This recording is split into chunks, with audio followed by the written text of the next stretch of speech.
How to use Keplr wallet to buy. Hello everyone, welcome to our channel and let's see how we can do it. So for that, just simply open up your Keplr wallet and over here you will be able to find the option of buy. Just simply click on it. Now it will give you three different options and you need to choose these options according to the currency or the crypto that you want to purchase.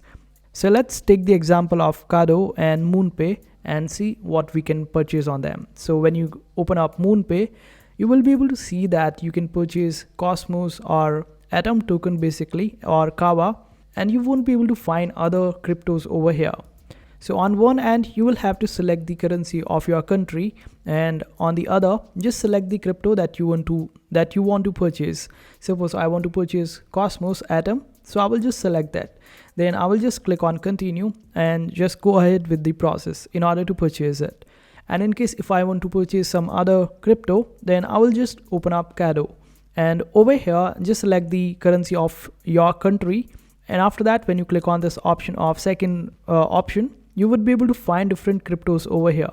You can purchase Injective over here, you can purchase Cosmos Atom or USDC, Osmo, and all other sort of cryptos.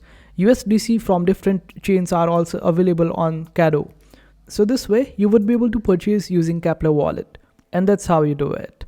I hope this video was helpful. Make sure to hit that like button and also subscribe to our channel for more helpful videos.